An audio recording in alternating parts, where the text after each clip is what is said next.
sahlan, ahlan wa sahlan.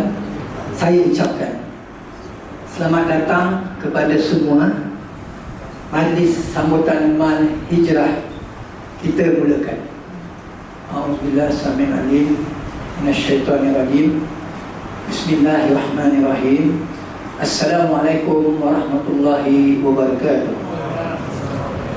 Yang berasa Tuan Haji Abu Qasim bin Jaafar, pengurusi Masjid Al-Mu'alimin Taman Guru Maju, yang saya hormati Datuk Abdul Rahman bin Kaih, Datuk Imam atau Imam 1 Masjid Al-Mu'alimin,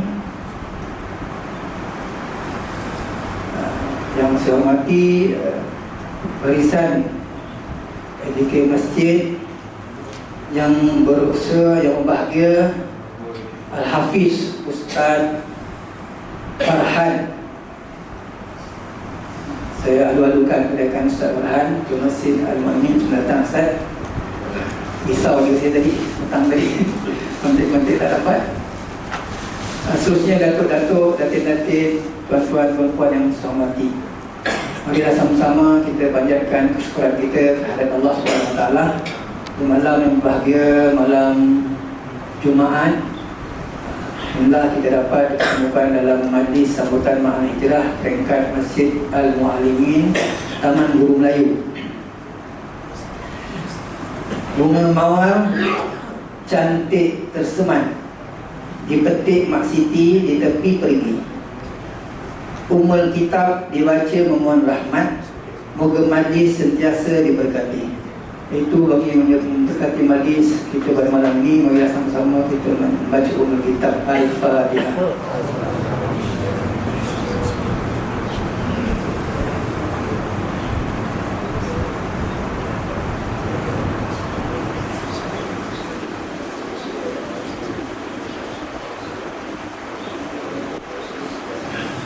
Hadirin hadirat yang saya hormati, tak kenal maka tak lahirlah cinta. Untuk itu bagi kita mengenali Ustaz ceramah kita pada malam ini, saya akan bacakan biodata ataupun pengenalan diri Ustaz. Nama diberi Muhammad Farhan bin Madkhir Al-Hafiz Al-Syazili Al-Syafi'i, guru Al-Quran di Madrasah Tahfiz Khairul Ulum Taman Seri Pagi Senawang, imam di Surau Taman Seri Pagi, khatib dan penceramah khas di Kuantan, berkitab Tauliah Maiz Majlis Agama Islam Negeri Sembilan. Latar belakang pencapaian Hafiz Al-Quran tahun 2004, Sijil Syahadah yang kepakaran Al-Quran tahun 2006,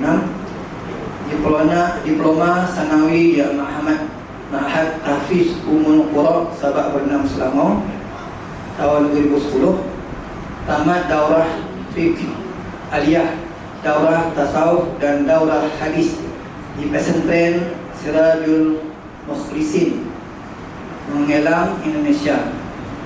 Tabatan keluarga telah berumah tangga dengan isteri pertama Ustaz, 4 orang anak.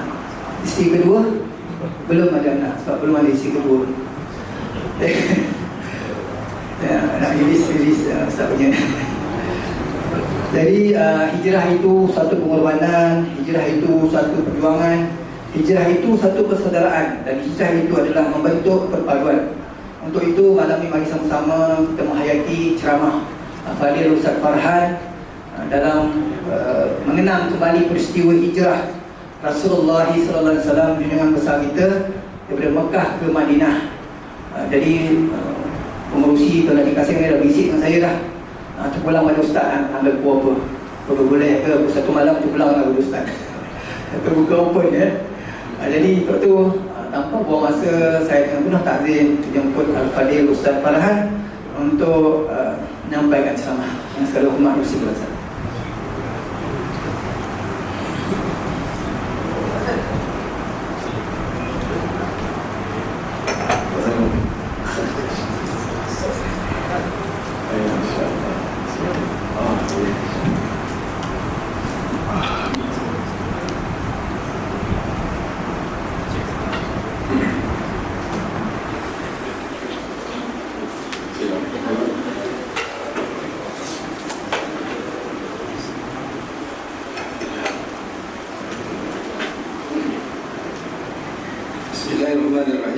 Assalamualaikum warahmatullahi wabarakatuh. Innal hamdalillah nahmaduhu wa nasta'inuhu wa nastaghfiruh wa nu'minu bihi wa natawakkalu alayhi wa na'udzu billahi min shururi anfusina wa min sayyiati a'malina. Man yahdihillahu fala mudilla lahu wa man yudlil fala hadiya lahu.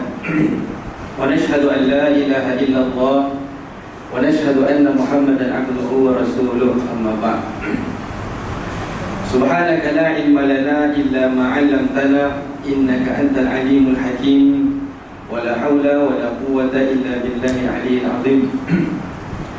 Allahumma inni a'udzu bika min 'ilmin la yanfa' wa qalbin la yakhsha' wa 'amalin la yurfa' wa du'a'in la yusma'. Alhamdulillah. قال الله سبحانه وتعالى في القرآن الكريم: وأعوذ بالله من الشيطان الرجيم والذين جاهدوا فينا لنهدينهم سبلنا وإن الله لمع المحسنين. وقال النبي صلى الله عليه وسلم: الدال على خير كفاعله، أو كما قال النبي صلى الله عليه وسلم. Alhamdulillah, thumma alhamdulillah. Saya hormati pengacara majlis Tuan Haji Mesri ya.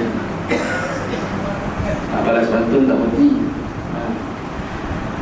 Yang saya kasihi Tuan Pengurusi dan barisan pengurusan masjid, barisan imam, barisan tuan puasa, barisan Bilal, para hadirin hadirat yang dirahmati Allah Subhanahu wa taala. Syukur pada Allah Subhanahu wa taala, alhamdulillah, dengan taufik dan inayah daripada Allah Subhanahu wa taala dapat kita mempersembahkan, istilahnya menunjukkan kesyukuran kita kepada Allah dengan kita dapat hadir ke rumah Allah. Masya-Allah.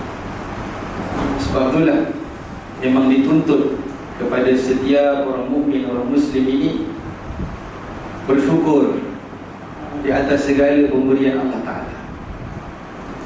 Kalau kita nak bandingkan dengan kita bersyukur, berterima kasih dengan makhluk, kadang-kadang lebih banyak daripada berterima kasih kepada Allah Ta'ala.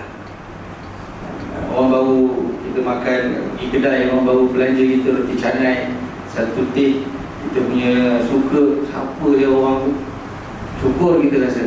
Nak terima kasih, nak tahu siapa orang yang belanja. Masya Allah. Tapi tuan-tuan hadirin hadirat dirahmati Allah Subhanahu wa taala, para jemaah masjid Taman Guru, Masjid Muallim-Muallimin, kalau kita lihat, kita renung bagaimana kita nak memanjatkan syukur kita sentiasa kepada Allah Ta'ala. Sebab itulah kalau kita tengok dalam kitab Penawar Hati, antara tanda kita nak mengimplikasikan syukur kita kepada Allah dengan kita menggunakan seluruh anggota kita dalam ketaatan kepada Allah. Dapat hadir ke rumah Allah, Masya Allah, rasa syukur, rasa terima kasih pada Allah. Mungkin ada di antara kita daripada pagi tadi sampai hari ini, sampai malam ketika ini, belum lagi mengucapkan Alhamdulillah, kan? Allah Akbar. Jadi kita syukurlah pada Allah. Alhamdulillah, segala puji hanya kepada Allah Subhanahu wa taala. Alhamdulillah, hadirin hadirat rahmati Allah Subhanahu wa taala. Allah Subhanahu wa taala mudahkan kita untuk kita duduk di rumah Allah, beriktikaf bersama-sama pada malam ni. Tidak lain dan tidak bukan mata-mata kita nak memperingati, alhamdulillah, nak memperingati peristiwa, kita kata peristiwa ataupun suatu perkara yang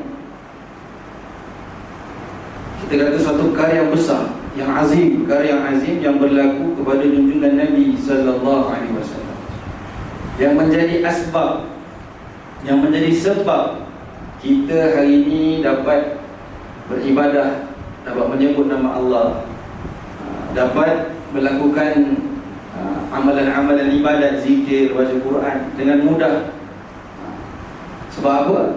Sebab pengorbanan Nabi SAW dan orang-orang terdahulu yang bersama Nabi SAW. Hadirin hadirat dirahmati Allah Subhanahu wa taala, bila kita bercerita tentang hijrah,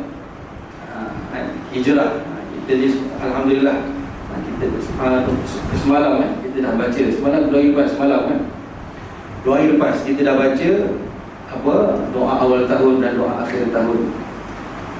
Masya-Allah, itu yang dianjurkan ulama supaya apa hikmah kita baca doa akhir tahun, supaya kita dapat mengakhirkan hari kita dalam tahun tersebut dengan amalan yang baik. Hadis Nabi SAW yang bersabda, innamal a'malu bil khawatim. Hanya amal itu diterima pada akhirnya, pada pengakhirannya. Jadi maksudnya kita nak di akhir tahun, iaitu di akhir-akhir tahun tu Allah Ta'ala tengok amal kita ialah amal kebaikan, maka Allah terima semua amal kita. Begitu juga pada awal tahun kita mulakan dengan doa, dengan amal-amal kebaikan. Begitu juga kita minta Allah Subhanahu Wa Taala jadikan sepanjang tahun ini dengan dimudahkan dengan amal-amal kebaikan. Allahu Akbar. Mudah-mudahan kita terus dibagi taufik dan hidayah oleh Allah untuk istiqamah, untuk sama-sama istiqamah, untuk sama-sama terus dalam mendekatkan diri kita kepada Allah Subhanahu Wa Taala.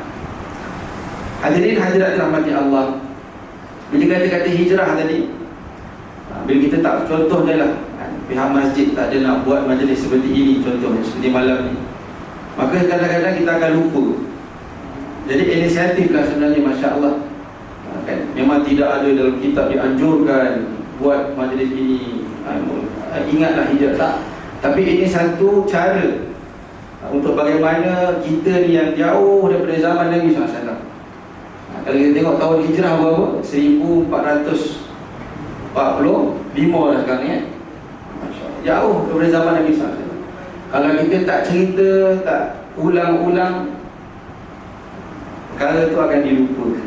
Lagi-lagi anak-anak muda kita sekarang, tuan-tuan hadirin hadirat dirahmati Allah, dan kita sendiri kan, kita kata dah menganjak umur kan, pun kadang-kadang lupa. Setahun sekali kadang-kadang cerita tentang peristiwa hijrahnya Nabi SAW. Apa yang kita nak dapat daripada hakikat kisah hijrahnya Nabi SAW. Allahu Akbar. Hadirin hadirat dirahmati Allah, hijrahnya Nabi SAW ni sebenarnya kalau kita tengok daripada kitab-kitab sirah, dah bermula hijrah yang sebenar yang kita tahu ialah hijrahnya Nabi SAW dari Mekah ke Madinah. Seperti mana tuan pengacara majlis bagi tahu tadi kan. Kalau tengok dalam kitab sirah, Nabi SAW dah mengarahkan, dah memberi galakan kepada sahabat-sahabat supaya berhijrah itu lebih awal lagi. Antaranya yang pertama, antara hijrah yang awal ialah hijrahnya sahabat-sahabat yang diperintahkan oleh Nabi ke Habasyah, ke satu negara yang bernama Habasyah, iaitu Ethiopia, kalau kita kata nama sekarang lah, belah Afrika sana. Hijrah ni berlaku kerana apa? Di zaman Nabi sallallahu alaihi wasallam, orang-orang Islam ditindas. Ketika awalnya dakwahnya Nabi sallallahu alaihi wasallam, daripada awal lagi Islam ini ditindas. Islam ini, orang-orang Islam diseksa, tidak diberi hak yang sepatutnya. Masya Allah, kan lahirlah orang-orang mujahidah yang awal Islam daripada Islam, seperti Sumayyah radhiyallahu anha. Khabbab, dia kata orang yang disiksa seperti Khabbab al-Arrad, beberapa sahabat Nabi lain masyhur pada kehidupan awal Islam mereka. Allahu Akbar. Jadi pada hijrah ke Habasyah, pada waktu itu yang pergi ke Habasyah jadi 2 gelombang. Gelombang yang pertama, 11 orang di antara sahabat Nabi telah pergi ke Habasyah, kerana Nabi SAW mesti mengetahui raja pemerintah Habasyah ialah satu orang raja yang baik, walaupun pada ketika itu dia tidak Islam. Ada setengah riwayat mengatakan di akhir hayatnya dia dapat terima Islam. Jadi bila mana tahu je orang-orang Islam disalin, dibela, kita kata dijaga ataupun dipelihara oleh orang-orang Ethiopia, orang Habsyah, maka datang gelombang yang kedua, pergi hijrah ke sana. Hijrah. Jadi tuan-tuan, hijrah ni pindah ke satu tempat untuk mencari kebaikan ataupun untuk mencari sesuatu yang menenangkan jiwa. Itulah yang dilakukan oleh sahabat Nabi SAW. Hadirin hadirat dirahmati Allah Ta'ala. Jadi disebabkan asakan demi asakan, kita kata kepedihan yang dirasai oleh orang Islam, maka bertambah 73 orang dalam Syirah pergi ke Habsyah untuk berada di bawah pemeliharaan ataupun bawah pemerhatian orang-orang Habsyah. Didapat, kita kata, dilayan dengan baik, diberikan tempat oleh Raja Habsyah. Hadirin hadirat dirahmati Allah, pada tahun ke-10 kenabian Nabi SAW, pada ketika itu umur Nabi 50 tahun. Nabi terima wahyu untuk melaksanakan dakwah ini pada umur 40. Daripada umur 50, Nabi SAW memikirkan lagi bagaimana kebaikan boleh didapati di kalangan sahabat-sahabat Nabi SAW. Jadi sebab apa? Nabi merasakan perlunya ada penambahbaikan dalam dakwahnya Nabi SAW. Sebab tu Nabi SAW ini dipanggil da'i. Nabi SAW ini dipanggil da'i yang menyeru, kan? Yang menyeru manusia kepada Allah Subhanahu Wa Taala. Jadi pada umur Nabi SAW yang ke-50, pada tahun 10 tahun ke-10 kenabian Nabi SAW, Nabi berhasrat untuk pergi ke Taif. Kalau kita tengok sirah Nabi berhasrat menuju ke Taif untuk berdakwah di sana, nak jadikan Taif ini sebagai pusat dakwah Nabi SAW. Dan pada ketika itu juga, pada masa yang sama, ada kerabat Nabi di sana. Jadi tuan-tuan, hadirin hadirat dirahmati Allah, kita je kalau ada keluarga di satu tempat, kita akan rasa insya-Allah ada kabel. Kan, ada kabel, ada orang boleh bantulah, kan, ada orang boleh turut serta. Tapi tuan-tuan, hadirin hadirat dirahmati Allah Subhanahu Wa Taala, bila Nabi pergi ke Taif, rupanya tersilap. Bahkan orang-orang Taif, pembesar-pembesar Taif langsung tak menerima Nabi SAW. Tak terima Nabi SAW. Bahkan cara mereka menghina Nabi SAW bukan dengan mereka sendiri, pembesar-pembesar orang tua-tua di kalangan mereka yang menghalau, tak. Dikirim budak-budak untuk baling batu kepada Nabi SAW. Untuk apa? Punjamkan batu kepada Nabi SAW sepanjang jalan. Allahu Akbar.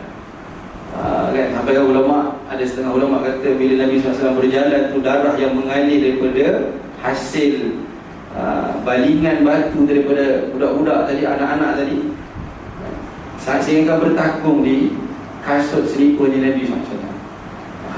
Kan, sampai ada ulama kata siap ada bunyi snack masih bunyinya darah tadi tu kan. Allahu Akbar. Tu fikirnya risau Nabi SAW. Jadi sampaikan pada ketika itu, datanglah malaikat Jibril dan beberapa malaikat, dikatakan malaikat penjaga gunung, mempelawa, menawarkan kepada Nabi, wahai Rasulullah, nak tak kalau aku perintahkan malaikat ni, kata Jibril, malaikat penjaga gunung ni untuk kebetulan Taif, kota Taif tu, siapa yang pernah pergi umrah atau haji mungkin pernah singgah ke Taif kan. Taif ni dikatakan sebagai Cameron Highlandnya Mekah. Masya-Allah. Kan? Sejuk, tempat sejuk. Kalau sejuk betul. Masa zaman saya pergi, masa tahun saya pergi tu, masya-Allah berkabus. Memang sejuk kan. Jadi di antara dua bukit. Kalau kau perintahkan dilagakan bukit, hancurlah penduduk Taif. Disebabkan kesiannya kan, perasaan malaikat tadi kepada Nabi SAW. Dan Nabi SAW pada ketika itu bersama dengan anak angkatnya Zaid bin Harisah. Zaid, apa punyalah, janganlah balik, janganlah dengan dia sekali pun kena balik batu. Masya Allah. Panjanglah cerita dengan dakwahnya Nabi di situ. Tapi apa jawapan Nabi SAW pada malaikat Jibril AS dan malaikat penjaga bukit tadi? Wahai malaikat, Allahumma hdi qaumi fa innahum la ya'lamun. Ya Allah, aku hanya berdoa kepada malaikat, ya Allah berilah hidayah kepada kaumku ini, penduduk Taif ini. Fa innahum la ya'lamun. Maka sesungguhnya mereka tak tahu. Kalau mereka tahu ni dakwah yang hak, ini agama yang hak, pasti mereka akan follow, mereka akan ikut.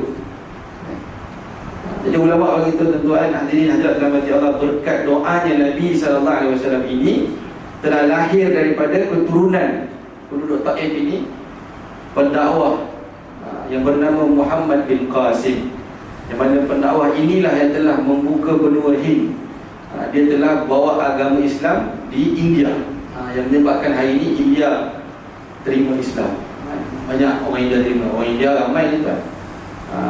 Sebab kita kata memang dia minoriti Islam, tapi dia lebih ramai daripada penduduk Malaysia. Orang India, orang Islam dia. Jadi sebab apa? Berkatnya doa Nabi SAW, disebabkan kesabaran Nabi tadi, Allah Ta'ala lahirkan daripada penduduk Taif tadi orang yang bawa agama, walaupun atuk nenek moyang mereka tu orang yang hina Nabi SAW.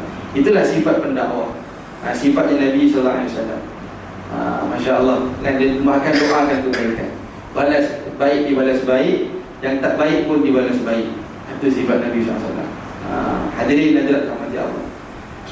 Lepas tu Nabi SAW pulang ke Mekah, masih lagi ditindas, masih lagi bersama sahabat-sahabat diseksa. Allah Akbar. Sehingga kan ada peristiwa mereka ni dikurung di lembah Abi Talib, tak makan, tak dibagi jual beli dengan puak-puak mereka, orang kafir Quraisy ini.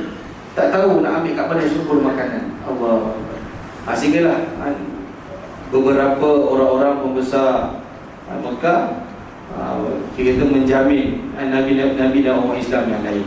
Hadirin hadirat dirahmati Allah Subhanahu wa taala. Jadi Nabi SAW tak putus asa, terus Nabi SAW fikir lagi apa yang boleh dibuat, apa yang boleh dilakukan untuk menyebarkan agama pada ketika itu. Itu sifat da'i. Dia sentiasa, ulama kata da'i dia punya sifat dia kena macam lautan, apa pun berlaku tetap terus maju kan, untuk mengerjakan, untuk menyampaikan perintah Allah, untuk menyampaikan amanah kan. Dia kena macam langit luas. Tak ada je strategi, ada je cara, walaupun dalam susah. Maka Nabi SAW terfikir setiap tahun berlakunya haji, dan peristiwa haji, kita kata amalan haji ini memang daripada zaman diciptakan Kaabah daripada Nabi Ibrahim AS. Sampailah ketika zaman Nabi SAW, walaupun mereka datang istilahnya haji, tapi dengan cara masing-masing. Sebab tu kalau kita dengar orang-orang Quraisy ini, kalau mereka bertawaf di keliling Kaabah dalam keadaan tidak berpakaian, lelaki di siang hari, perempuan di malam hari, ada dalam sirah. Allah Akbar. Dan penuh berhala yang ada dalam Kaabah, yang ada dalam Kaabah tersebut. Hadirin hadirat dirahmati Allah.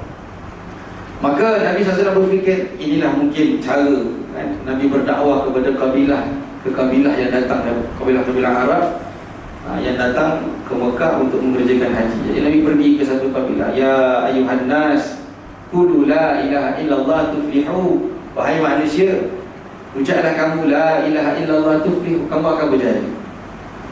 Pada ketika itu mereka dalam hati mereka kata, bolehkah aku ni beriman dengan satu Tuhan, kata dia. Sebab itulah kalau di keliling Kaabah tu, dalam kita sirah orang-orang Quraisy, Tuhan hujan ini, Tuhan apa panas ini, Tuhan kalau kemarau ini Tuhan dia. Masya Allah. Itu yang berlaku pada ketika itu. Dipanggil orang-orang jahiliah. Sebab tu mereka dipanggil jahil, tak tahu kan, tak reti. Sebab tu Nabi dakwah, ajak mereka mentauhidkan Allah. Sehingga kan Nabi tak ada, dalam sirah tak ada pun kita dengar Nabi membantai ataupun memecahkan berhala. Tetapi orang-orang yang menyembah berhala itu sendiri yang membuang ataupun kita kata menghapuskan berhala-berhala di dalam keliling Kaabah tersebut. Hadirin hadirat dirahmati Allah. Jadi pada tahun tersebut, kalau dalam riwayat mengatakan tahun ke-11, pada itu umur Nabi 51 tahun. Tahun kenabian Nabi tahun yang ke-11. Jumpa kabilah ni tak terima. Sampai ada dalam riwayat sahabat-sahabat melihat Nabi ditendang keluar dari kemah, masuk dari kemah lain. Nabi ditendang lagi, keluar. Semata-mata nak mengajak manusia betul-betul mentauhidkan Allah. Allahu Akbar. Tak putus asa tuan-tuan. Ini sifat Nabi SAW. Sampailah Nabi bertemu dengan satu kabilah, yang mana kabilah tadi daripada Madinah, Yathrib. Yathrib ni nama asal kota Madinah. Jadi pada ketika itu Nabi berdakwah kepada mereka dan mereka menerima. Orang Madinah ni menerima, kabilah daripada Madinah ni menerima dakwahnya Nabi SAW. Nabi pula rasa gembira kan. Alhamdulillah, mudah-mudahan ini menjadi satu pembuka. Dan orang-orang Madinah pada ketika itu yang ada lebih kurang 6-7 orang. 6-7 orang yang mendengar seruan Nabi dan cuba kan untuk belajar Islam dengan Nabi SAW. Sehinggalah pada tahun seterusnya kan, pada umur Nabi yang tahun seterusnya, pada tahun ke-12 kenabian, pada umur Nabi 52 tahun, orang-orang Madinah datang lagi. Dan kali ini dia datang nak berbaiat dengan Nabi, nak janji setia dengan Nabi SAW. Kan, seramai 52 orang, 53 orang lebih kurang. Ramai sikit datang nak jumpa dengan Nabi SAW supaya bukan, lebih kurang 13 orang. 13 orang katakan, dalam riwayat mengatakan 13 orang. Kali kedua 12 atau 13 orang. Dan sehinggalah pada perjumpaan yang ketiga pun orang-orang Madinah ni dia punya semangat, kesungguhan dia nak menerima Islam. Dan terjadilah dipanggil Bai'atul Aqabah kan. Bai'ah Aqabah yang pertama, Bai'ah Aqabah yang kedua. Maksudnya janji itu setianya orang Madinah dengan Nabi SAW. Dan pada kali yang ketiga tadi, pada tahun yang ke-13 kenabian Nabi SAW, orang Madinah tak sabar. Dia tengok keadaan di Mekah Nabi ditindas. Dan sebelum tu mereka orang Madinah ni telah meminta Nabi SAW untuk menghantar beberapa orang sahabat belajar Islam, antaranya Mus'ab bin Umair, Abdullah bin Maktum, mengajar Islam kepada orang-orang Madinah. Sebab itulah orang-orang Madinah pada ketika itu mereka lebih kenal Nabi SAW, tapi belum jumpa, belum lihat wajah, lebih kenal sifat Nabi daripada rupa Nabi SAW. Sebab itu kerinduan mereka tu Masya Allah, luar biasa. Kan? Kerinduan orang-orang Madinah kepada Nabi SAW. Hadirin hadirat dirahmati Allah. Jadi sehinggalah pada tahun yang seterusnya tadi, tahun yang ke-13 kenabian, orang-orang Madinah terus buat keputusan, wahai jumpa Rasulullah, wahai Rasulullah, jomlah, mainlah kita pergi Madinah kan, jumpa Nabi di Mekah, mainlah kita pergi Madinah dan hijrahlah ke Madinah wahai Rasulullah. Di sana kami akan terima kamu. Di sana kami akan terima kamu, tak macam orang Mekah kan, pada ketika itu bahkan tidak suka dengan Nabi SAW dan para sahabat Nabi SAW. Hadirin hadirat dirahmati Allah. Maka sebab itulah bila masuknya pada ketika itu, bila masuknya bulan Muharram kan, bila masuknya bulan Muharram selepas musim haji kan, Nabi SAW berdakwah pada itu musim haji Zulhijjah kan. Setelah itu masuk bulan Muharram. Sebab itulah bulan Muharram ni dijadikan awal Muharram, dikatakan bulan yang awal dalam Islam. Pada ketika di zaman Khalifah Umar radhiyallahu, mereka sepakat macam mana nak jadikan kalender Islam ni. Orang-orang puak-puak Yahudi, Nasrani, mereka ni ada kalender mereka. Kan? Sebenarnya kita yang kalender kita yang kita duk pakai ni Masihi ni asal daripada Masih ni kalender umur siapa? Nabi Isa AS. Tak salah, tak ada masalah. Kan? Itu sebagai satu panduan untuk buat sesuatu kan. Jadi Sayyidina Umar kata kita nak ada juga dalam Islam ni. Maka mesyuaratlah Sayyidina Umar dengan beberapa orang sahabat dia. Syur macam mana kan, kata dia kita ambil daripada tarikh Nabi lahir, kita ambil daripada tarikh wafatnya Nabi. Last sekali bila Musab sepakat, ada sahabat yang mengatakan tak apa, kita ambil daripada hijrahnya Nabi SAW, berpindahnya Nabi SAW ke kota Madinah. Jadi kalau kita tengok sirah, hijrahnya Nabi SAW tersebut sebenarnya bukan di bulan Muharram, tapi bulan Safar. Bulan Safar, akhir bulan Safar, masuk Rabiul Awal. Tapi ulama kata Nabi SAW telah perintahkan sahabat-sahabat dalam keadaan yang mana sahabat-sahabat nak terima ujian, siksaan, dugaan-dugaan yang luar biasa, ditombak, kita kata kita sahabiah Sumayyah tu dengan daripada kemaluan, Masya Allah, di Khawam Al-Arad, diheret di atas bara api, tak sanggup sebenarnya Nabi SAW nak lihat sahabat-sahabat diseksa. Tapi Nabi tetap bagi semangat, tak apa kan, sabar untuk kamu syurga, untuk kamu syurga. Maka pada ketika itu Nabi kata, sekarang dah boleh dah, pergilah hijrah. Sampai kan ada riwayat mengatakan Nabi mewajibkan para sahabat ke hijrah.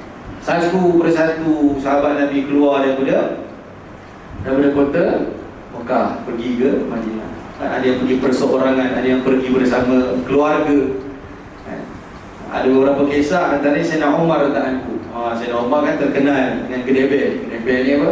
Gangster lah. Masuk Nabi SAW pernah berdoa, ya Allah, bagilah hidayah, berilah Islam kepada Sayyidina Umar atau Abu Lahab ke Abu Jahal, Abu Lahab kan.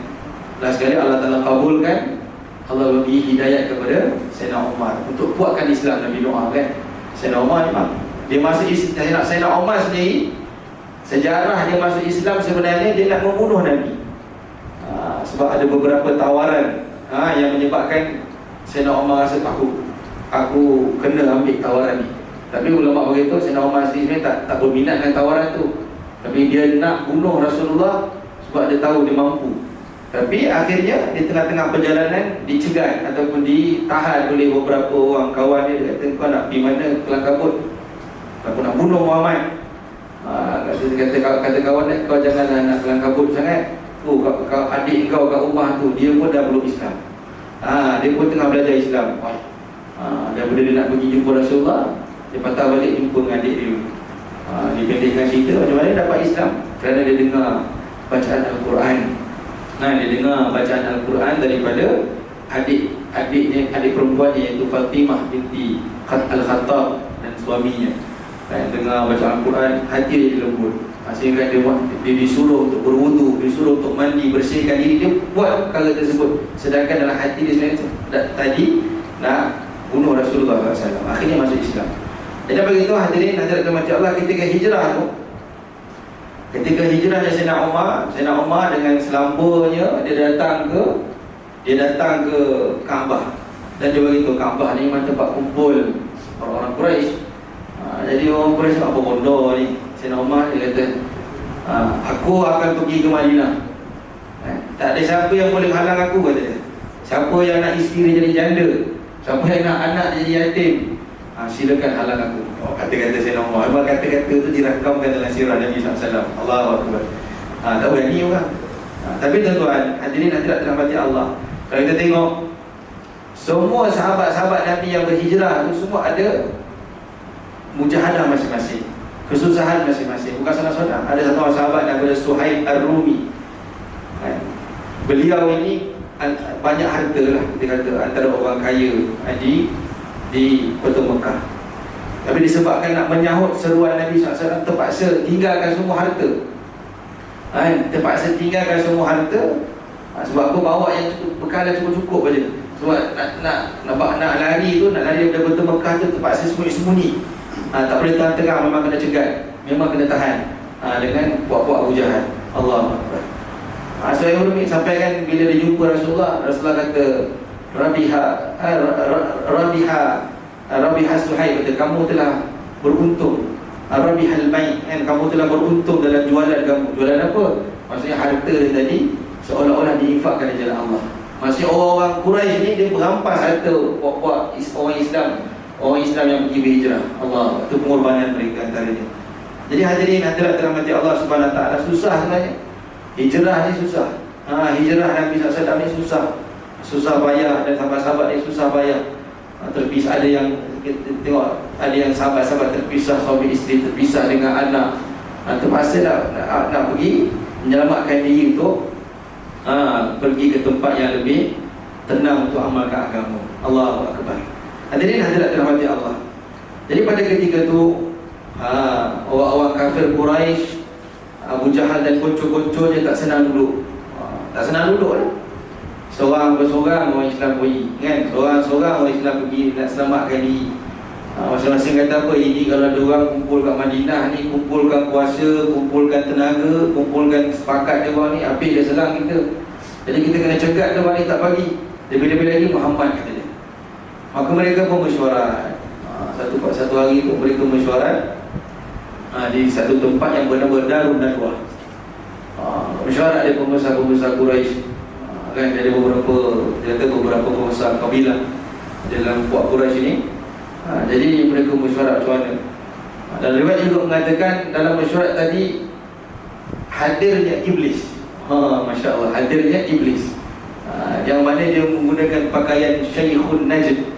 Dalam riwayat dia kata Syekhun Najd, maksudnya dia memakai pakaian orang-orang tua kita, orang-orang yang dihormati di kalangan puak-puak Arab di satu tempat namanya An-Najd. Najd.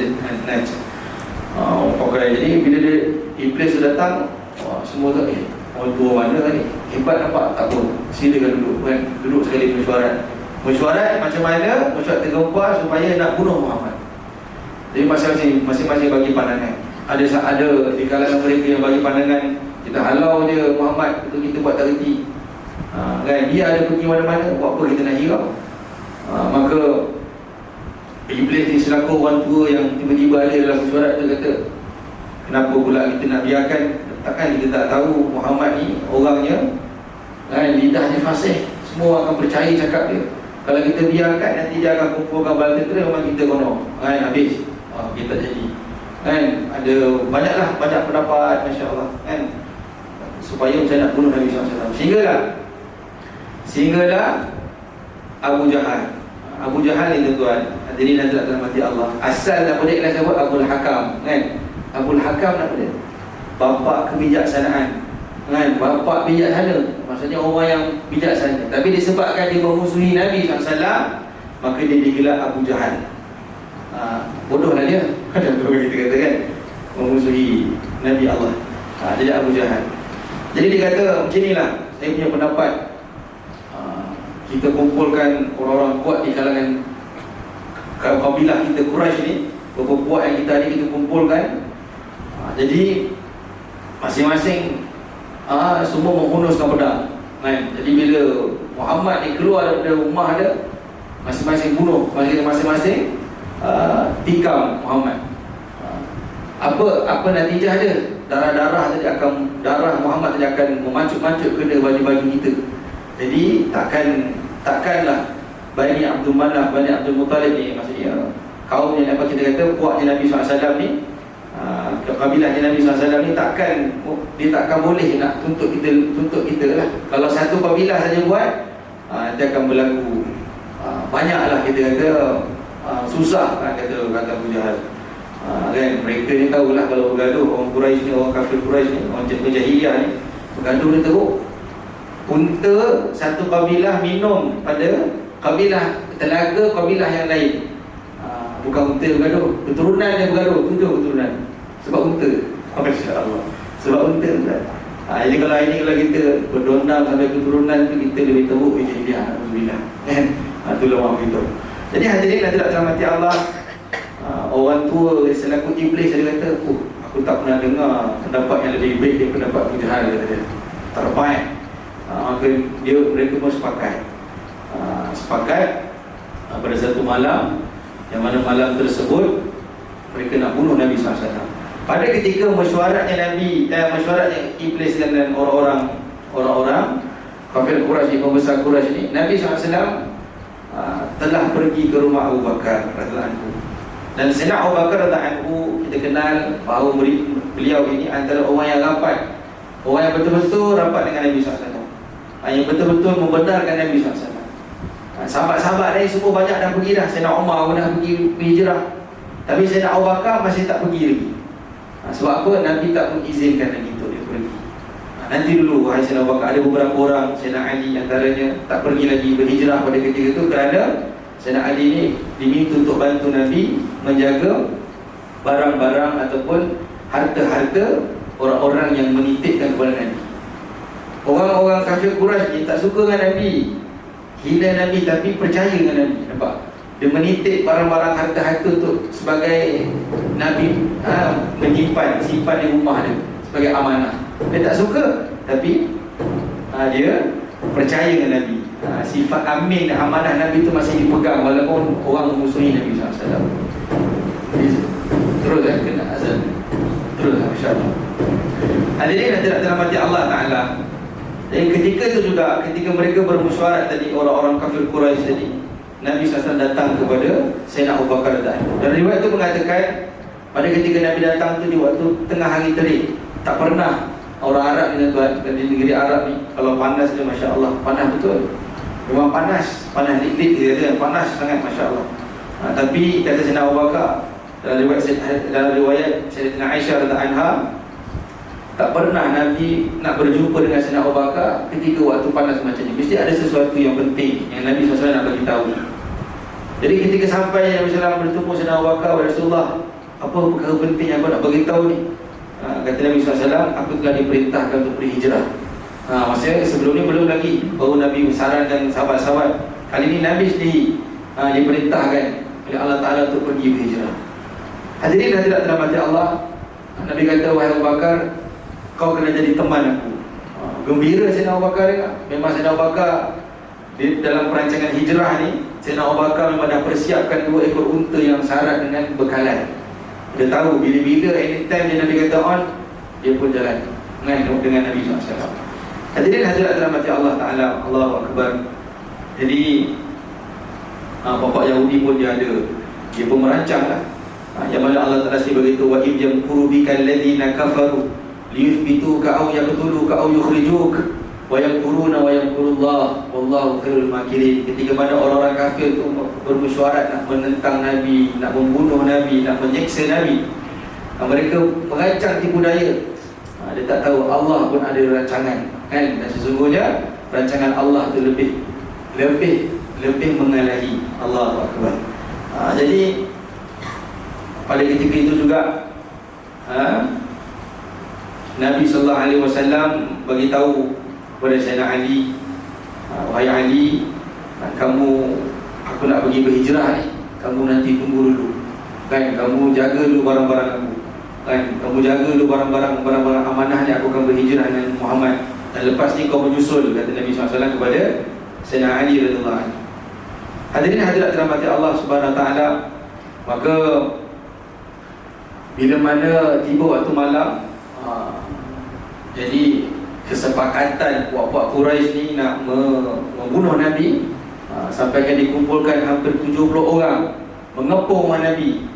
Padahal kalau ikutkan 3-4 orang pun cukup dah, tapi sebab apa semangat orang ni nak bunuh Nabi ni, 70 orang, rancangan mereka kan, rancangan mereka ramai, ada duduk belakang, depan, atas, semualah tunggu bila Rasulullah Muhammad Nabi SAW akan keluar.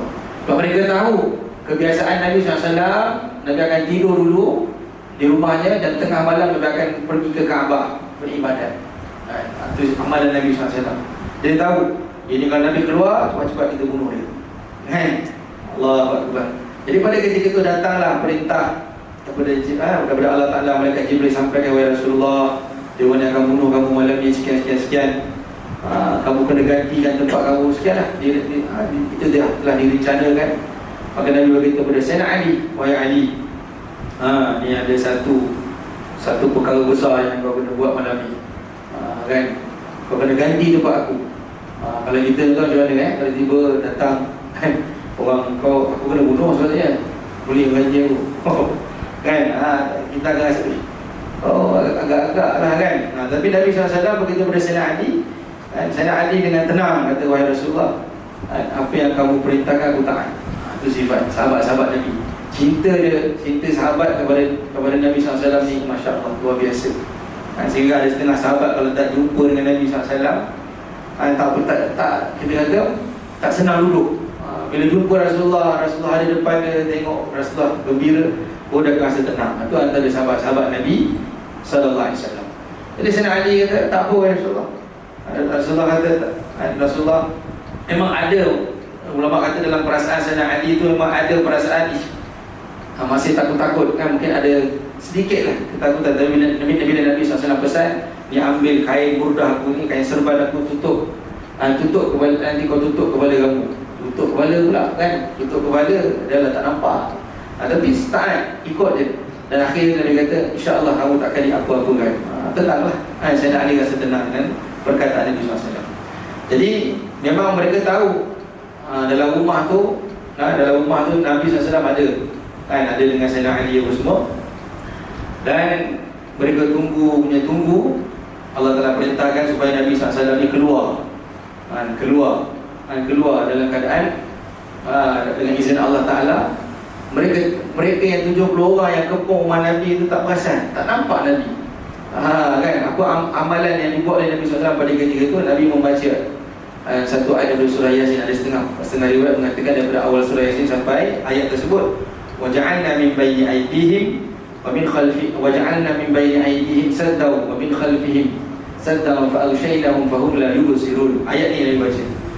Suatu ada masa kami belajar tu, ini ayat ni kalau jumpa polis dia boleh baca ni. Tak tahu lah, ikutlah kan. Kan kalau memang tak buat betul memang selamat. Tapi Nabi SAW masa kat situ, tuan-tuan, apa yang Nabi nak, kita kata apa hikmah di sebalik tu. Maksudnya Nabi walaupun Allah Ta'ala boleh buat dia, Nabi orang tak nampak, tapi Nabi tetap sandarkan dengan amalan. Dan dalam riwayat tu juga mengatakan Nabi ambil pasir, dan depan Nabi baca doa tadi, Nabi lempar pasir tadi, sehingga kan pasir-pasir tadi kena pada semua 70 orang. 70 orang Quraisy, orang kafir yang nak kita nak bunuh Nabi tadi. Jadi tunggu bapak kufar ni, tiba-tiba tak keluar. Dan riwayat ni mengatakan, Masya Allah, iblis tadi yang menyerupai orang tua tidak datang. Datang pula dia. Dia kata, tunggu apa? Muhammad dah keluar dah kan? Mana ada? Kata orang Quraisy tak ada. Dia tendang pintu, dia lihat, dia selak, orang yang baring tu bukan Nabi, itu Sayyidina Ali radhiyallahu anhu. Jadi kat situ antara mukjizat Nabi SAW. Hadirin hadirat dalam hati Allah, bertolaklah Nabi SAW daripada rumah ke rumah Sayyidina Abu Bakar. Pada waktu malam tersebutlah Nabi terus memulakan perjalanan. Dan sebelum tu Nabi telah merancang, anak Sayyidina Abu Bakar pun telah sepakat dengan anaknya Asma binti Abu Bakar, Abdullah bin Abu Bakar, supaya letakkan kerja atau kita kata tugasan khidmat kan, supaya boleh berkhidmat dengan Nabi dan ayahnya, iaitu Sayyidina Abu Bakar. Sayyidina Asma ni dari riwayat mengatakan beliau masa itu sedang mengandung kan. Sayyidina Asma dia kahwin dengan satu orang sahabat bernama Zubair, anak dia bernama Abdullah bin Zubair. Jadi apa dia perintahkan oleh Sayyidina Abu Bakar, wahai Asma, kami yang akan pergi melalui satu jalan yang tak biasa orang lalu, yang mana jalan tersebut akan bertemu ke Gua Thur, ke Gua Thur. Jadi kau hantarlah makanan tiap hari, kan, kau hantarlah makanan tiap hari pada kami. Begitu juga Abdullah, anaknya Sayyidina Abu Bakar diperintahkan untuk mencari berita. Apa-apa berita laporkan kepada kami, kata Sayyidina Abu Bakar. Jadi hadirin hadirat dalam hati Allah, begitu juga mereka telah mengupah satu orang yang bernama Abdullah bin Uraiqid, satu orang Yahudi, untuk menjadi penunjuk jalan. Kerana diketahui Abdullah bin Uraiqid ini satu orang yang ahli dalam jalan-jalan menuju ke Madinah. Jadi mereka ni lalu jalan yang tak biasa orang lalu, jalan lain lah, kan. Itu sebab mendaki bukit Sur kan, sampai masuk ke satu bukit yang mana kat situ ada Gua Sur kan. Yang mana hadirin hadirat dalam hati Allah, setengah ulama mengatakan Nabi itu sampai kaki Nabi sampai luka-luka kan. Kalau siapa yang pernah pergi ke Gua Sur tahulah kan, tinggi mana Gua Sur tu. Memang ponek katanya nak naik tu, Masya Allah. Nabi mengalami begitu juga. Hadrat Asma kan, Sayyidina Abu Bakar mengandung lagi, tapi dia sedia bantu bagi makan, bagi hantar makanan selama 3 hari. Nabi dan Sayyidina Abu Bakar berada dalam Gua Sur tadi. Allahu Akbar.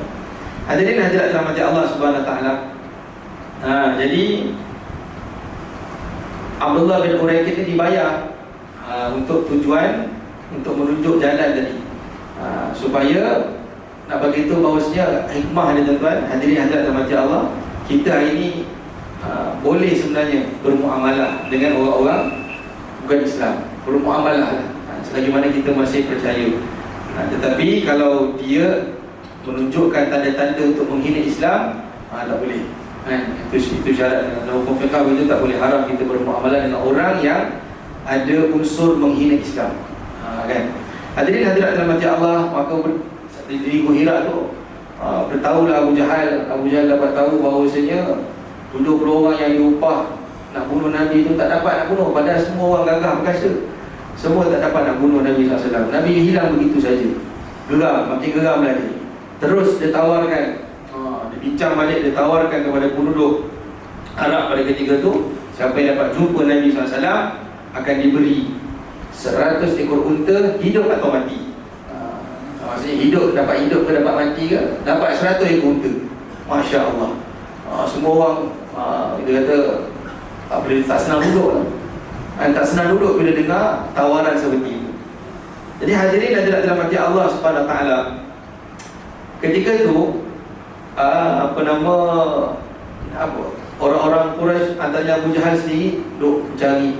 Dalam riwayat mengatakan Abu Jahal sampai ke Gusur, di hadapan Gusur, kemudian komplot-komplot dia, sehingga kan Sayyidina Abu Bakar radhiyallahu anhu berkata, dalam riwayat itu mengatakan, bila dilihat maksudnya dilihat di depan mata, memang kalaulah dia orang tunduk nampak Nabi dan Sayyidina Abu Bakar dalam, sehingga kan Sayyidina Abu Bakar mengeluh, wahai Rasulullah, kan, siapa yang boleh apa maksudnya macam mana kita ni, kalau tahu habislah kita. Maka Nabi kata, wahai Sayyidina Abu Bakar, la tahzan, inna Allah ma'ana. Jangan kamu sedih, sesungguhnya Allah Ta'ala bersama kita. Allah Ta'ala bersama kita, jangan risau. Bukan kita berdua, Allah ada bersama kita. Dan antara peristiwa yang berlaku di Gusur tadi, Allah Ta'ala perintahkan, kan, seperti dalam Al-Quran, Allah Ta'ala hantar tentera-tentera yang tak nampak, antaranya laba-laba, kan, membuat sarang yang Masya Allah. Bila dilihat Abu Jahal kata, sarang ni lebih banyak, lebih lama daripada umur Muhammad adalah. Nak bagi tahu, sarang laba-laba tu punya lama, kita kata banyak, dan keadaan dia macam seolah-olah lebih usianya daripada usia Muhammad. Pada ketika itu umur Nabi dah 50 tahun, kan, 50 lebih tahun. Begitu juga ada, Allah perintahkan ada burung, kan, buat sarang di depan gua tadi. Masya Allah, macam-macam. Sebab apa? Nak bantu Nabi SAW dan sahabat. Jadi hadirin dalam hati Allah Ta'ala, sehingga ambil keputusan tak pun. Jadi pada ketika itu ada satu peristiwa, iaitu ada satu orang nama dia Suraqah bin Malik. Suraqah bin Malik ni dia dengar tawaran 100 ekor unta tu. Woi, tak boleh ni, ini besar tawaran ni. Jadi masa tu dia tengah minum-minum kat kedai kopi. Wallah ala ada kedai kopi kot di situ, dengan kawan-kawan dia. Tiba-tiba dia dengar ada satu orang cakap, aku baru nampak lah Muhammad dengan kawan ni, dengan Abu Bakar tengah jalan satu tempat. Dengan siapa? Kata Suraqah, bukan tu, salah orang tu. Kau mungkin orang lain, kau nak cari unta ke, nak cari apa binatang yang terlepas. Dalam riwayat tu lah. Lepas tu dia diam-diam, dia pergi. Dia kata dia tahu tu mesti Muhammad yang tak ada orang lain. Dia nak kelirukan kawan-kawan dia, rupanya dia sendiri. Dia nak pergi cari Muhammad, dia tahu. Dan dia ni di antara orang yang pakar dalam menjejaki sesuatu, kan, di padang pasir. Hadirin hadirat dalam hati Allah, dia pun mula mengejar Nabi SAW. Dia tahu keberadaan Nabi SAW. Oh, Nabi tak lalu jalan biasa, Nabi lalu jalan persisiran pantai, yang riwayat mengatakan. Dia kejar, sehinggalah nampak Nabi SAW dan Sayyidina Abu Bakar. Nampak Sayyidina Abu Bakar kata, habislah kita, ya Rasulullah. Ada pula yang nampak, ada pula yang dapat jejak kita, iaitu Suraqah bin Malik. Jadi bila dia kejar, tiba-tiba dengan izin Allah Ta'ala, dia kata, dalam riwayat itu mengatakan, aku ni memang ada kuda yang tangkas, kuda perang. Memang kuda ni memang dilatih baiknya. Dia rupa-rupanya dengan izin Allah tak dapat. Kuda tadi jatuh sekali, 2 kali, sampai dia minta tolong Rasulullah. Wahai Rasulullah, sebab ada dekat dengan Nabi, wahai Rasulullah, tolonglah ni kuda aku ni, kan. Lepas tu bila Rasulullah doa, tiba-tiba kuda dia elok balik, kan, dia pun naik balik nak kejar lagi. Sampailah satu tahap yang mana dalam riwayat itu mengatakan kuda tadi terjerumus dalam pasir jerlus kan, pasir mana tak dibuat apa, dia pun terpelanting. Tapi dia kata celaka kau kuda, aku latih kau, kau makan tuan lah, dia kan. Jadi hadirin hadirat rahmati Allah, maka dia pun bagi tahu kepada Muhammad, sesungguhnya aku dah tak nak lah, tak boleh lah kan. Sebab ada setengah wallahu alam lah kata-kata hikmah ke wallahu alam, surakah kan, tu surakah ambil nama nafsu serakah kan, nafsu serakah tu nama ni lah Surakah bin Malik lah, serakah kan. Nak lagi, nak sebab apa, dia fikir nak dapatkan satu ibu unta. Tiba-tiba dia minta ihsan dengan Nabi, nampak kat situ Nabi SAW tunjukkan akhlak dia. Nabi kata okeylah, apa yang kamu nak sebenarnya, sampaikan dia, tolong doakan aku supaya aku ni boleh lepas ni, nak balik ni kan, dah tak ada putus asa dah nak kerja Nabi. Nabi kata aku boleh doakan, tapi dengan syarat kau bagi tahu lah orang lain tak payahlah gojar kan, tak payahlah gojar kami, memang takkan dapat lah kata kan. Maka kata boleh Rasulullah. Lepas tu dia offer pula, wahai Rasulullah, nak bekal ke aku boleh bagi? Tak nak, aku nak, ada Rasulullah kata aku nak jaminan tu dia supaya kau bagi tahu pada dia orang. Dan Nabi SAW siap pelawa lagi, nanti kau akan dapat, tiba-tiba Nabi kata kau akan dapat, kau nak tak nanti kau akan dapat gelang daripada Raja Parsi. Pelik dia dengar tiba-tiba, tapi dia kata nak Rasulullah, nanti kau akan dapat. Jadi dia simpan kata-kata tu, dan akhirnya tuan-tuan hadirin dirahmati Allah Ta'ala, Surakah bin Malik ni akhirnya masuk Islam ketika Nabi dah wafat, ketika Sayyidina Abu Bakar, zaman Khalifah Sayyidina Abu Bakar dah wafat, zaman Sayyidina Umar. Pada ketika itu ulama beritahu 3/4 kan dunia ni berada bawah tapak kaki orang Islam, sahabat. Masa tu raja-raja Parsi semua berada di bawah jajahan orang Islam. Dan sehingga ada juga mengatakan harta-harta gelang apa semua, mahkota semua dapat dalam tawanan orang Islam. Dan pada ketika itu Surakah ni hidup pada zaman tu, dan dia telah Islam, dan orang-orang tahu cerita tentang Nabi nak bagi dia gelang daripada Parsi, mahkota daripada Parsi. Maka Sayyidina Umar panggil dia, wahai Surakah, ni janji Muhammad dulu pada kau, nak ambil. Tu dia terduduk dan diam dia. Tapi apa dia buat? Surakah kata, oh alhamdulillah kan. Tapi apa yang ulama kata, sahabat sendiri ketika dapat Islam dia begitu cinta dengan akhirat, sampai dia kata, wahai Umar, alhamdulillah aku yakin memang inilah yang Allah nak bagi pada aku, dan aku memang tunggu. Tapi aku tak sanggup, dan dalam riwayat tu kata aku tak sanggup nak ambil kerana Nabi Muhammad pun tak berkesempatan ambil, Sayyidina Abu Bakar tak ambil, maka aku pun takkan ambil, kata dia. Dan kali dia infak di jalan Allah Subhanahu Wa Taala. Kan, walaupun benda tu kita kata mahal lah, tahatan kita mahkota kerajaan Parsi. Hadirin hadirat dirahmati Allah, itu antara peristiwa yang berlaku. Banyaklah antara peristiwa juga dalam Nabi dengan Sayyidina Abu Bakar tadi dah bertolak kan, dah bergusur. Nabi singgah pada satu rumah, satu orang perempuan kan, yang mana dia ada kambing yang masya-Allah kering. Dan riwayat tu mengatakan, Nabi kata sini, Nabi perahkan kambing tersebut keluar susu dengan izin Allah Ta'ala sampai penuh susu kat rumah dia kan. Habis suami dia balik, dia tengok Ummu Ma'bad dah silap nama dia. Dia kata, ini mungkin orang yang dicari oleh puak-puak Quraisy. Dia kata suami dia, aku akan bagi tahu pada puak-puak Quraisy. Tapi bagi tahu, dalam riwayat tu mengatakan dia bagi tahu dengan cara dia bagi tahu di atas gunung. Hanya orang Quraisy dengar je syair-syair dia yang nak bagi tahu bahawasanya dia jumpa Muhammad dan Sayyidina Abu Bakar. Wallahu a'lam. Jadi hadirin hadirat rahmati Allah. Jadi Sayyidina Surakah bin Malik tadi, ketika mana dia balik, dia pulang, dia tengoklah ramai orang nak cari kan Muhammad dan Abu Bakar. Nabi SAW dan Sayyidina Abu Bakar, dia kata tak payahlah, baliklah. Takkan kau tak kenal aku ni satu orang yang pandai, pakar dalam menjejaki sesuatu, dan aku ni ada kuda yang tangkas. Jadi aku sendiri pun tak dapat jumpa, kau nak jumpa, baliklah. Jadi masing-masing semua putus asa, balik semua, tak jumpa. Kan? Jadi dah tidak terhormati Allah SWT. Jadi dipendekkan cerita, sampailah Nabi SAW dan Sayyidina Abu Bakar pada 12 Rabiul Awal. Pada ketika itu tiba di Quba. Pada Rabiul Awal tiba di Quba dan singgahlah di rumah Bani Sulaim. Di situlah Nabi SAW ketika tiba di Quba, Nabi SAW mendirikan masjid. Antara perkara yang Nabi buat yang pertama itu mendirikan masjid di Quba. Kalau pergi umrah, pergi haji, kita akan mesti akan singgah di Masjid Quba. Masya Allah, besar. Itulah begitu tanda tentang Nabi SAW mendirikan masjid tersebut pada awalnya. Dan setelah itu Nabi SAW pergi ke rumah Bani Sulaim, dan di sana juga Nabi SAW mengerjakan solat Jumaat, yang mana solat Jumaat yang pertama yang dikerjakan oleh Nabi SAW pada ketika itu. Kan? Nah begitulah sampailah Nabi SAW di Madinah. Jadi kita tengok perjalanan Nabi SAW tu susah, tuan-tuan. Kan, susah jalan kaki.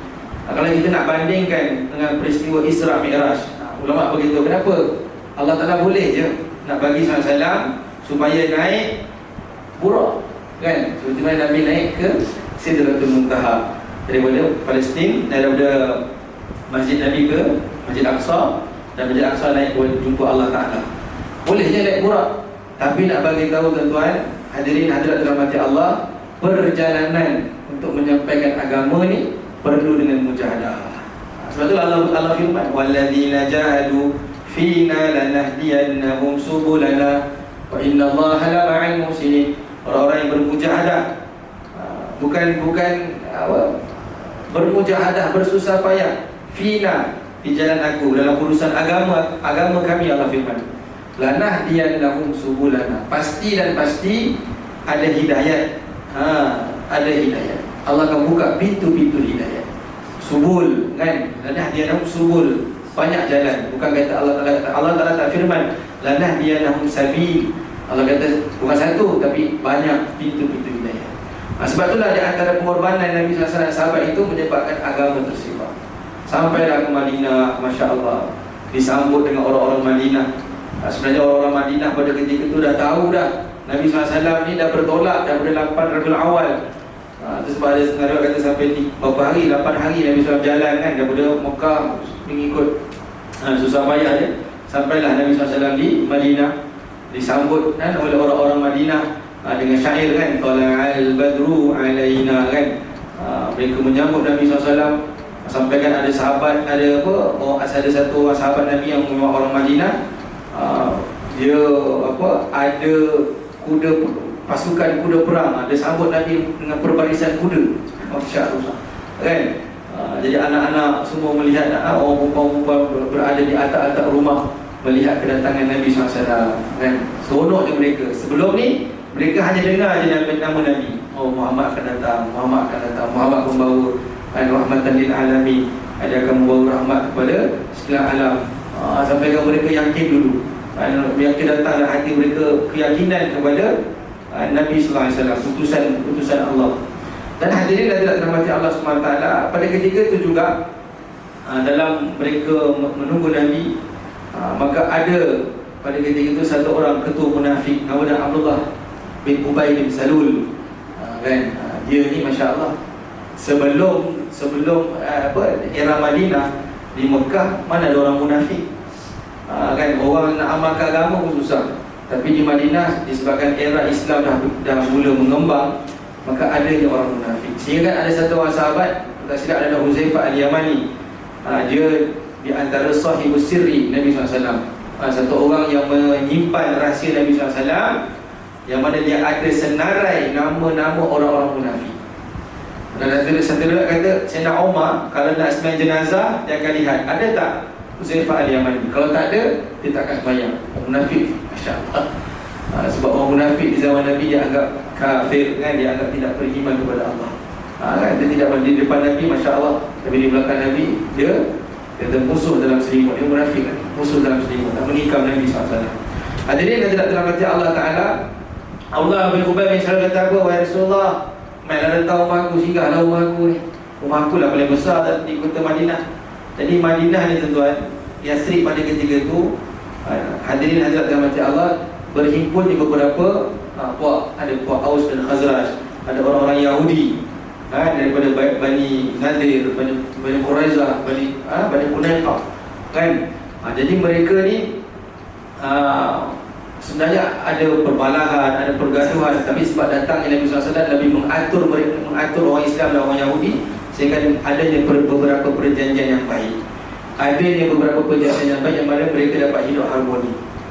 Tak ada masalah kan untuk kita hidup bermasyarakat dengan orang yang bukan Islam. Sebab itulah Islam itu bukan ada, kita kata Islam itu bukan hanya di Quran dan hadis semata-mata. Bahkan Islam itu ada pada diri orang Islam itu sendiri, akhlak. Kalau kita ni berakhlak yang betul dengan akhlak Islam yang betul, maka itu menjadi sumber hidayah, asbab hidayah orang lain dapat agama, dapat beriman kepada Allah Subhanahu Wa Taala. Dan akhirnya Nabi SAW pernah masuk dengan Sayyidina Abu Bakar bersama untanya. Menyalah ceritanya, sehingga Nabi SAW, semua sahabat orang-orang Madinah nak pelawa Nabi SAW untuk duduk kat rumah dia. Nabi kata tak apa, masuklah Abdullah bin Ubay bin Salul tadi. Sebenarnya dia memang dia tak nak orang jumpa dengan Nabi. Dia kata aku lebih hebat sebenarnya. Maka Nabi SAW beritahu, wahai penduduk Madinah, aku letakkan Nabi SAW kata, di mana unta aku ni berhenti, di situlah aku akan menetap, aku akan duduk di situ. Jadi dia milikkan cerita, unta tu pun jalan elok apa semua, sampailah depan rumah satu orang sahabat yang bernama Abu Ayyub Al-Ansari radhiyallahu anhu. Kan bila berhenti kat situ, maka tahulah Abu Ayyub bahawasanya Nabi SAW akan duduk kat situ. Segeralah Abu Ayyub ambil barang-barang Nabi dengan Abu Bakar untuk diambil berehat di situ. Ada setengah pendapat 7 bulan, setahun, sehingga Nabi buat rumah di hadapan rumah Abu Nabi, dan di situlah dibina Masjid Nabawi, Masjid Nabawi. Hadirin hadirat rahmati Allah, rupanya rumah tu rumah yang Abu Ayyub Al-Ansari tu ada kisah. Apa kisahnya? Iaitu itulah rumah pusaka. Rumah pusaka daripada keturunan dia, yang mana rumah tu telah dibeli oleh satu orang raja Yaman. Satu orang raja Yaman di zaman dulu. Dia kata dia tahu, dia baca kitab dia tahu ada Nabi akhir zaman akan datang. Dia kata aku niatkan rumah ni untuk dia. Sebab itulah dengan izin Allah unta tu berhenti kat situ, Masya Allah. Sebab tu itu niat kan. Itu sebab dalam satu hadis Nabi, niyatul mu'min khairun min amali. Niatnya orang mukmin lebih baik daripada amal. Sebab tu niat tu macam pergi haji. Maksud niat, kalau kita kata dalam ta'rif Islam, niat tu berserta dengan amal. Kalau kita kata nak pergi haji kan, kita dah menyimpan, ada sikit kata mana niat tu. Tapi kalau setakat saya nak pergi haji ni, menyimpan pun tak ada, apa pun tak ada, maksudnya itu bukan niat, itu baru azam. Baru cakap tak apa, saya baru cakap. Tapi niat, tapi jangan kita pakai niat sampai bila-bila niat kan. Saya dah kumpul tapi tak kumpul ambil tak jadi.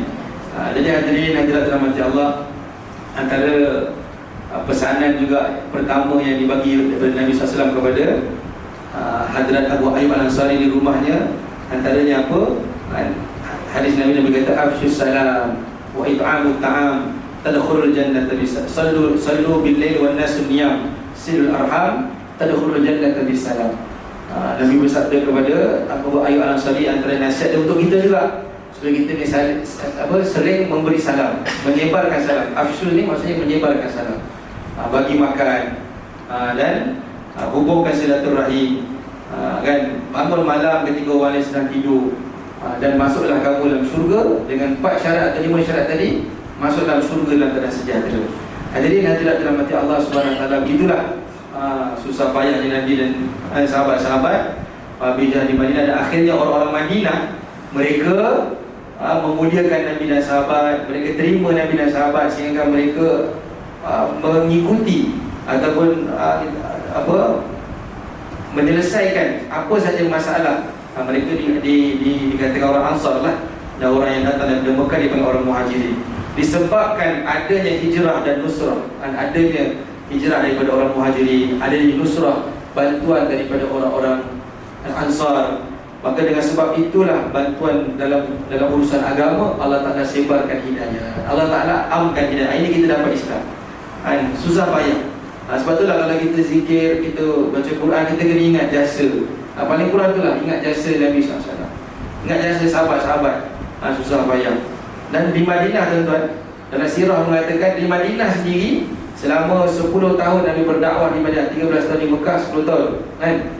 Jadi pada ketika 10 tahun tu hampir 70 peperangan dialami oleh sahabat, kan? Dan dialami oleh sahabat dan Nabi SAW, peperangan Ghazwah apa semua, 70. Jadi sebab tu ulama kata Nabi duduk di Madinah ni dengan sahabat seolah-olah tidur dengan pedang, semata-mata untuk sebarkan agama. Jadi maksudnya selepas beberapa bulan perang, lepas beberapa bulan ada kita kata ada keperluan agama yang lain, masya-Allah. Susah payah. Jadi memang dengan bermujahadah itulah Allah Subhanahu Wa Taala sebarkan hidayah.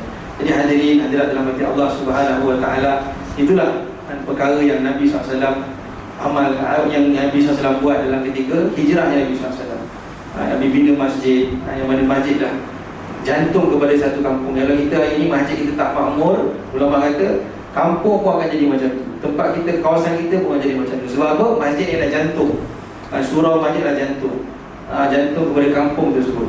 Baik dan makmur di masjid dan surau, makmur dan baiklah orang-orang taman, orang-orang kampung tersebut. Allahu Akbar. Begitu juga Nabi SAW mempersaudarakan, dalam hikmah ibrah yang kita boleh ambil, Nabi mempersaudarakan Muhajirin dan Ansar, sehingga kan Allah Ta'ala iktiraf mereka ni kat Quran lagi, wasabiqun al-awwalun minal muhajirin wal ansar walladzina tabauhum bi ihsan. Allah tambah lagi, kita juga yang ada keinginan dan ada upaya untuk mengikut seperti mana apa yang mereka buat, kita pun akan diridai oleh Allah Ta'ala, kan? Sahabat ni dapat declare redha ni kat dunia lagi.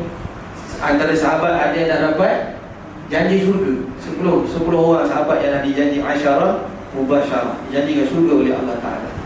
Jadi hadirin hadirat rahmati Allah, hadis Nabi bersabda, al-muhajiru man hajara ma nahallahu anhu.